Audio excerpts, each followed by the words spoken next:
لوگ صرف خود کے سگے ہوتے ہیں۔ آپ ساری عمر کسی کے خیر خواہ ہو جائیں، بس ذرا سی غلطی، غلط فہمی یا بدگمانی کی دیر ہے، آپ کی بھلائی آپ کے خلوص سمیت منہ پر مار دی جائے گی۔ حضرت علی رضی اللہ تعالیٰ عنہ نے فرمایا، جہاں آپ کی عزت نہ ہو وہاں مت جاؤ، چاہے وہاں کھانا آپ کو سونے کی پلیٹ اور چاندی کے چمچ میں ہی کیوں نہ دیا جائے۔ تم جو دیتے ہو وہ تم نہیں دیتے، تمہیں تو دینے کی توفیق بھی تمہیں دینے والا دیتا ہے۔ رسول اللہ صلی اللہ علیہ وسلم نے ارشاد فرمایا، جو عورت اپنے شوہر کی فرما بردار ہو اس کے لیے پرندے ہوا میں، مچھلیاں دریا میں، فرشتے آسمانوں میں، درندے جنگلوں میں استغفار کرتے ہیں۔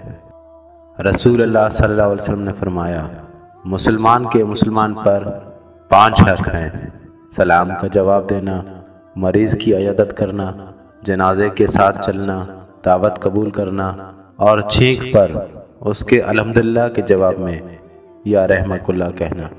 انسان اچھے لوگ ڈھونڈنے کی کوشش کرتا ہے مگر خود اچھا بننے کی کوشش نہیں کرتا۔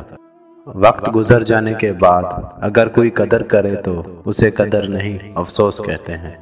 لوگ کیا کہیں گے، یہ ایک ایسی گھٹیا سوچ ہے جو اللہ کا ڈر نکال کے لوگوں کا خوف ذہن پہ غالب کر دیتی ہے۔ نزدیک سے آنے والی آوازوں میں سے قریب ترین آواز ضمیر کی ہوتی ہے، جو کہ بہت کم لوگوں کو سنائی دیتی ہے۔ راہ چلتے عورت کو دیکھ کر نگاہ نیچی کر لیا کرو تاکہ لوگ تمہاری عزتوں کو دیکھ کر بھی سر جھکا لیا کریں۔